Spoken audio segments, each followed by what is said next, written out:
Hi there, Alex here at mixinglessons.com.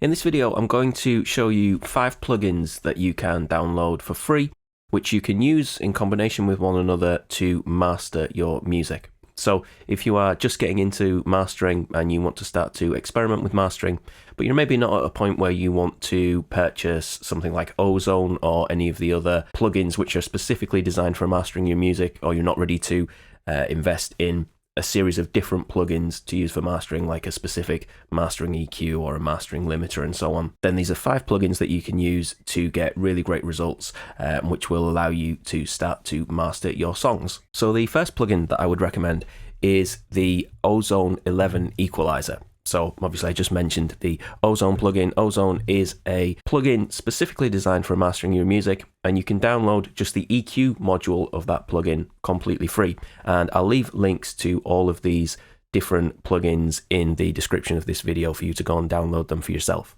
So obviously, being part of a mastering plugin, this is a great EQ for mastering. You can add different filter types, so you can use high pass filters and low pass filters. You can add shelves, and you can use parametric filters as well, or bell-shaped filters. And obviously, for each of these, you have control over things like the bandwidth, the frequency that you are adjusting, the bandwidth in terms of how wide or narrow the changes that you're making, and the gain amount that you are altering that portion of the frequency spectrum by. With things like your pass filters, you can also alter the slope, and you can make numerous different changes across the frequency spectrum. Now, you might look at this and think, oh, well, that looks a lot like the EQ in Pro Tools, for example.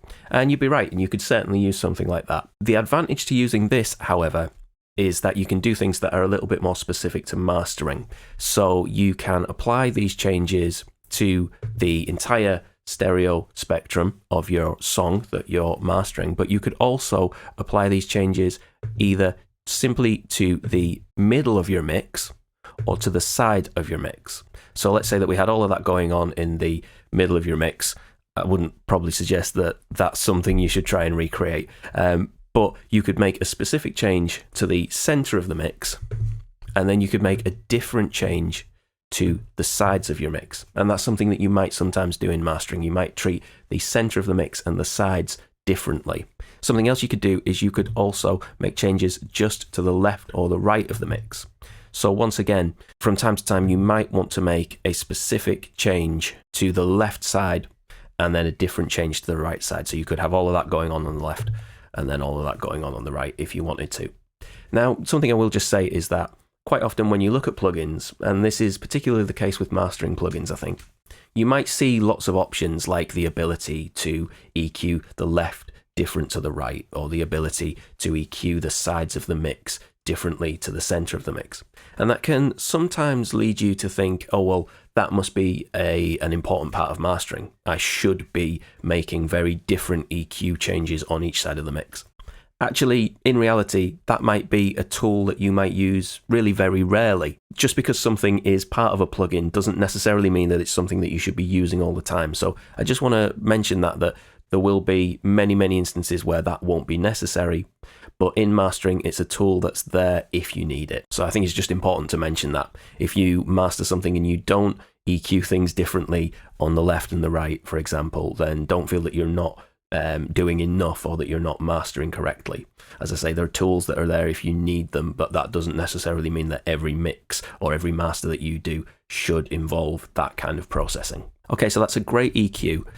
Now, the next plugin that I would recommend to you is a compressor for mastering. Okay, so this is the Catelnikov mastering compressor by Tokyo Dawn Labs. And this is a great compressor for mastering. It's really well suited to mastering a full song, or to applying compression, should I say, to a full song rather than an individual element of a mix in the way that we do with mastering.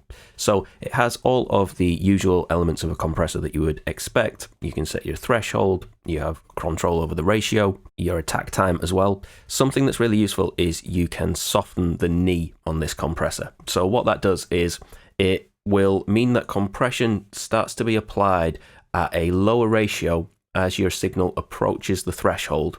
So rather than waiting to cross the threshold and then applying the full ratio amount like you would do with a hard knee, a soft knee means that a low ratio amount will start to be applied as the signal approaches the threshold, and the full ratio amount won't be reached until a point past the threshold.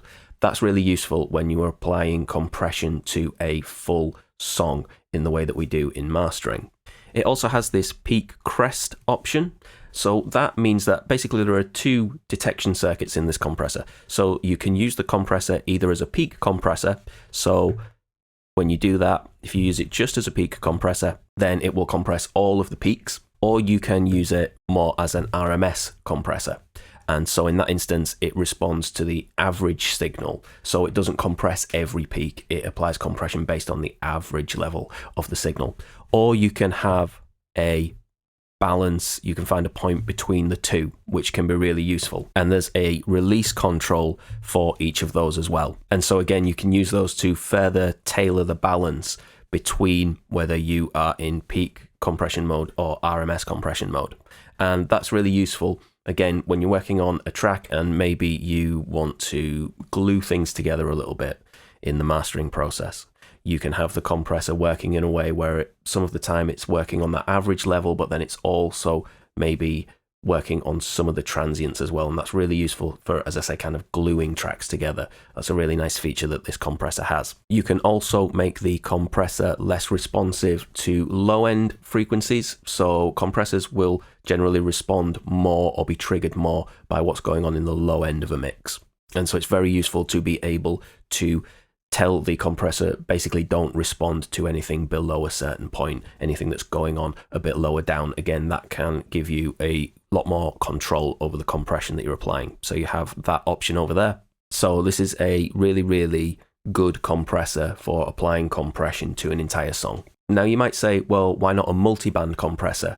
Multiband compression is very useful and it's certainly part of the mastering process.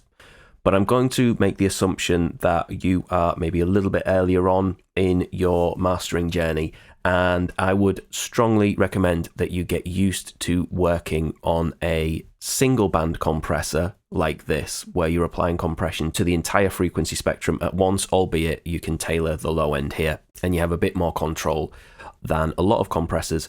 But I think it's really good to get used to applying compression to your full mix in this way before you start to apply multiband compression, because multiband compression is one of those things that can run away with you a little bit. And until you're used to the process of applying compression to a full song rather than just a vocal track or a snare drum or something like that, for example, I think it's really useful to use this kind of compressor before you start venturing into multiband compression. So I would recommend that you get this and play around with this first. Okay, next you are going to want a limiter. And my recommendation would be the Limited Z plugin by LVC Audio. This is a really, really good brick wall limiter. The limiter control here lets you control how much you are limiting the signal, and it's also tied to the makeup gain. So the more limiting you apply, the more it will raise the level of the signal.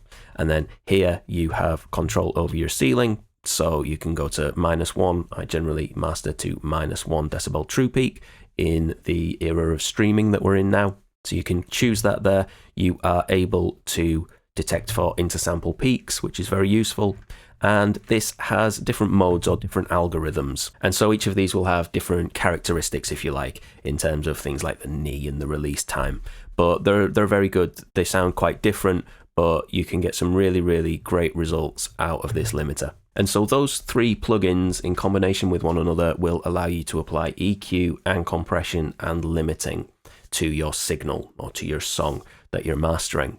Now, there are two more plugins that I would recommend, and these are both metering plugins. So these allow you to see a bit of a visual insight into what's going on with the songs that you're mastering. So the first one is the Span plugin by Voxengo. And so this is a frequency spectrum analyzer. So let's actually just send some signal into this so that we can have a look at it working. So we'll leave the sound turned down, but as you can see, this gives you a visual representation of the frequency spectrum. But it has a mastering mode or a master mode, which is a little smoother and responds a little bit more slowly, which is really good for getting a gauge of the overall frequency balance of your song. So This is a great plugin, very, very useful. And then finally, I would recommend the Ulian loudness meter. So let's send some signal into here. So this will give you your short-term LUFS measurement, which is very useful when mastering. And it will also tell you the true peak maximum level of your master, which again is very useful. It does also give you the integrated LUFS value if that's something that you want to take notice of.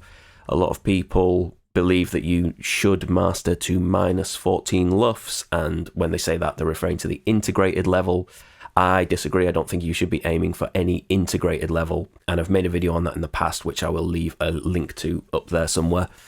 But nevertheless, this is a great loudness meter, which gives you some very useful LUFS measurements. And so it gives you a really good insight into the loudness of your tracks when you're mastering.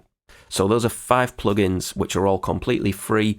I use Span and Ulian on most of my masters, and they work perfectly well for me. I have also been using the other 3 plugins as well, and I'm very, very happy with the results. I think this is, even though these are free plugins, they're not flawed in any way. They are really great, they sound great, and you can do some really great masters with them. So I would encourage you to download those plugins and check them out. If you are somebody who makes music in a home studio and you want to take some of the guesswork out of things like applying EQ and compression when you're mixing music, or you want to learn how to get really good quality recordings of vocals in a home studio, then I've got 3 free guides that you can also get completely free, and I would encourage you to download. You can get those at mixinglessons.com/free-downloads. I'm also going to leave links to 2 videos on screen, which I think you'll find interesting. The first is why, as I've just mentioned, I don't think you should master to -14 LUFS when you're mastering music. And I'll also leave a link to a video that I made on the Span plugin, where I go into more detail on that. So hopefully you'll find those interesting. Thank you very much for watching this video, and I'll see you again next time.